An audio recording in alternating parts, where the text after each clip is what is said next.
The Phantom truck driver of Arizona. The desert highway stretched endlessly beneath the moonlight. It was the summer of 1987 when long-haul truck driver Jack Morrison was making a late-night delivery through a remote section of the Arizona desert. The road was empty, the radio crackled with static, and the nearest town was more than 50 miles away. Around midnight, Jack noticed another truck in his rearview mirror. It was an old-fashioned semi-truck, the kind that looked decades out of date. Its headlights glowed strangely bright against the darkness. At first, Jack thought nothing of it. Plenty of truckers traveled these roads at night. But something felt off. The truck stayed the exact same distance behind him for nearly 20 miles. It never sped up. It never slowed down. No matter how fast Jack drove, the truck remained there, its lights fixed in the mirror. Growing uneasy, Jack radioed for anyone nearby. Anybody out there on Highway 93? Only static answered. A few minutes later, the mysterious truck suddenly pulled into the opposite lane and began overtaking him.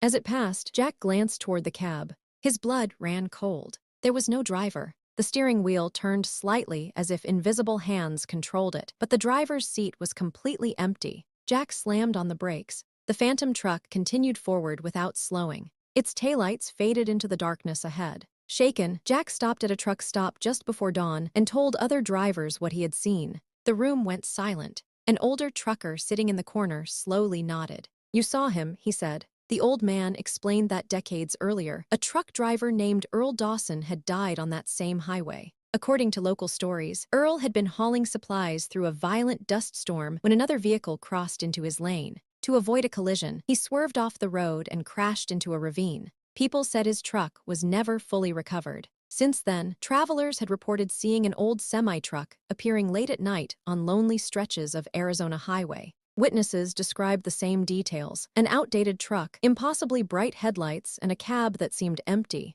Most sightings lasted only a few minutes before the vehicle vanished. Jack laughed off the story at first. He told himself exhaustion had played tricks on his eyes. Then the old trucker showed him a faded newspaper clipping. The photograph showed the wrecked remains of Earl Dawson's truck. Jack stared at the image. The truck in the photograph was identical to the one that had passed him hours earlier. Years later, Jack would still refuse to drive that route alone after midnight. And even today, some truckers claim that on quiet desert nights, an old semi-truck can be seen cruising the Arizona highways, always traveling, always alone. And when it finally passes, the driver's seat is empty. The Phantom truck driver of Arizona. The desert highway stretched endlessly beneath the moonlight. It was the summer of 1987 when long-haul truck driver Jack Morrison was making a late-night delivery through a remote